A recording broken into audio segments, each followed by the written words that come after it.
let's go and watch the new build of Crane. Hello again, my immortal nerds. It's time to claim the S tier badge again for our Barbarian in PvE content.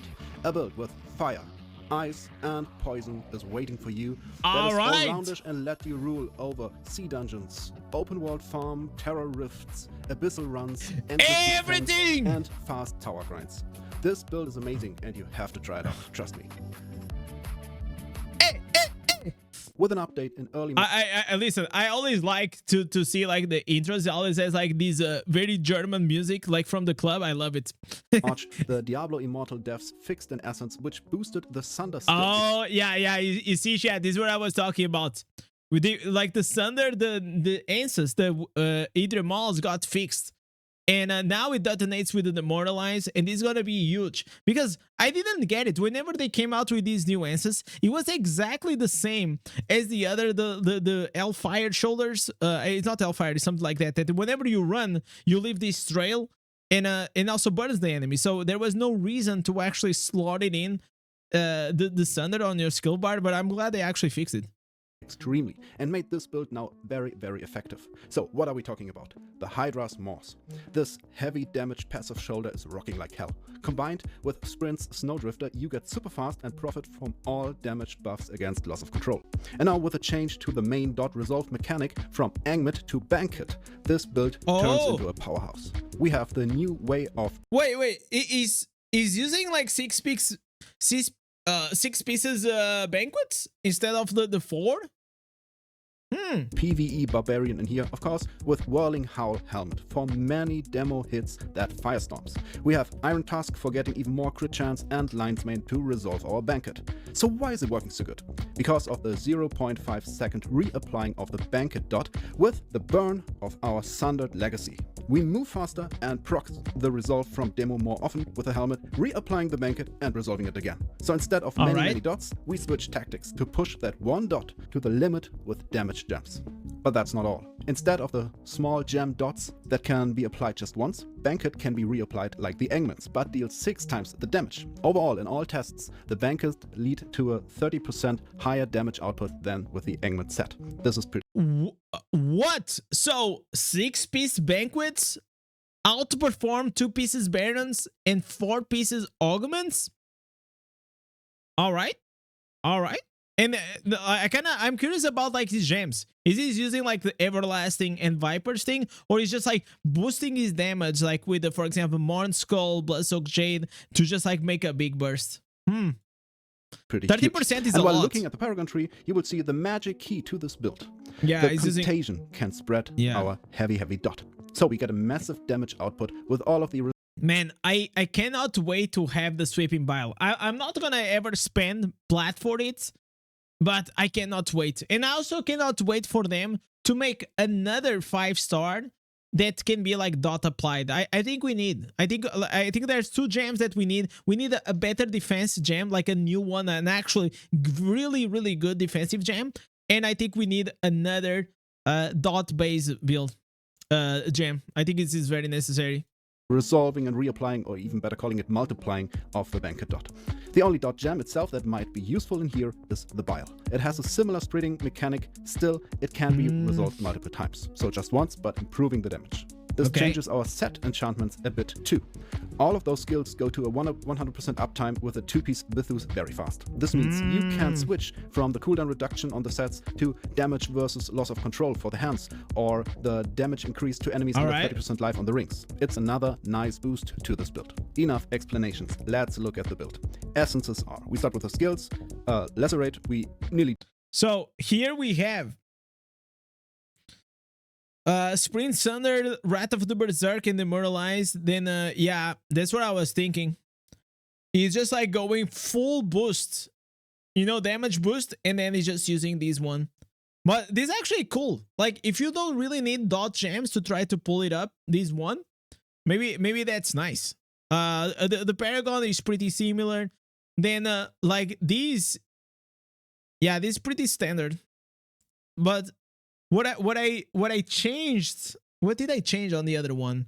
I think I was using the chains. Yeah, I was using the chains pieces to give the loss of control, and then I was using the sprints shoulders, but now I'm sure like with the fix on the 𝙀𝙓𝙋𝘼𝙉, now we just got it like so much better. And 6 pieces banquets of ice and 2 pieces of I have to test. To be honest, I never played with 6 pieces banquets ice. I know that you know, Crane is a huge fan of it. And then we also have here 4 out of 4 internal rat of AoE attribute and loss of control damage. All right. We don't use it, but you can have it equipped. Frenzy, it's good as well to have that ultimate while moving. Sprint, for that we have the Snowdrifter to give us the passive. We have the Sunder with the 𝙀𝙓𝙋𝘼𝙉𝘿 to give us that great effect of the fire bit. Then we have Wrath with the Sundered Legacy for reapplying the dot. We have Demoralize, biggest skill here with the Whirling Howl to give us a wind damage and that permanent knocks. We have the Lion's Mane for resolving Iron Tusk for crit chance, and Promised Sunrise for additional movement, attack speed, and making that all more fluid. Chest, biggest part. Why did we equip the Broken Ire? It says it's not working with that shoulder. It's grayed out even in the skill text, but don't get confused with that. I think it's just getting the extra damage from the Awaken slot or the cooldown. I guess that's why. When you have an Awakened slot on your chest, you still get a 10% cooldown reduction on that skill. And see, chat. See. In addition, the tests lead to the result that the 9% stacking 3% 3 times of their chest gets still applied, even if you don't do primary attacks. So it boosts the damage of our Sunder. Next, gems. Damage gems, of course, we go with the Berserkers, the Fang, Pain Class, Jade, everything that produces a damage Morn Skull and so on. The Bile could be nice. And another thing that is really cool is the Wolf Heart, because you have so many damage, Wolf Heart is damage crazy. ticks from dots and from that passive Sunder that it's worth it to equip the Wolf Heart. Think about it. Pick the Slayer as a Paragon for the 10% dot damage improvement and the spreading effect, which is a key. Yeah, this is and the honestly, one. go for shields instead of this reducing really good. the attack speed of the enemy to make you more tanky. Terror gear should be focused on the Wrath of the Berserker AoE, and for maxing PvE damage, pick Vengeance Reforge with the damage to loss of control and damage to demons. So for variants, as every one of you is on a different level and likes different styles, there are some important changes to mention. Of course, the Whirlwind variant is there. You can check it out in one of my latest videos here. Yes, very good damage output, but too slow. The speed is important to generate procs from the helmet and the shoulder, and whirling slows the movement heavily. But there are other good variants. So if you need more damage, I mean, it slows you a bit, but whenever you, it's like it slows the procs from the Demoralize, but it compensates because you're adding the extra bleeds and you add the extra damage with the Whirlwind. So one thing like just match the other. You can switch the sprint to chain spears. The movement is still faster than whirling, and oh look, that's our build, chat. You get the pull from the chains and a 20% damage output buff. The chains will slow the enemies, so the loss of control. Oh no, it's not because I was not using the 𝙀𝙓𝙋𝘼𝙉 ones. But wait, what is gonna change?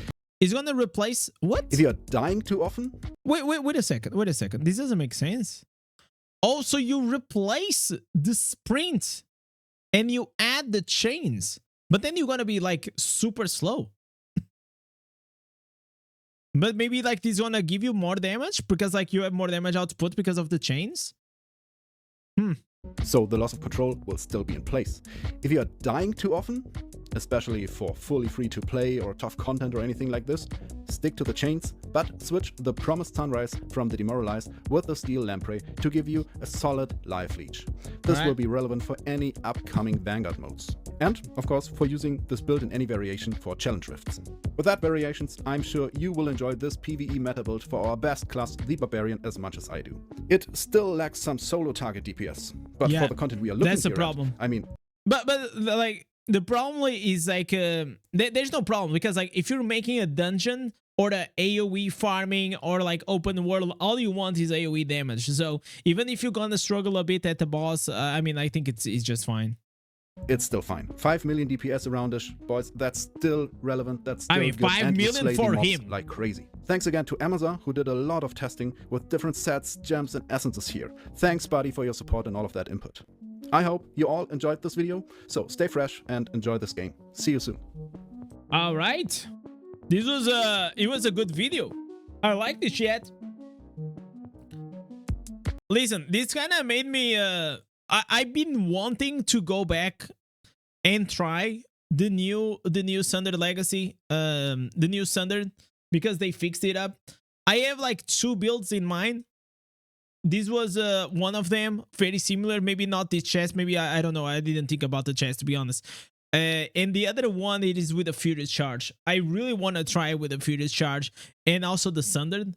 And then you use like the Clandestine, and you can make like this super massive, super fast build for Barbarian. And I think that's gonna be crazy. But you know, we have to play Barbarian. We have to play Barbarian very soon.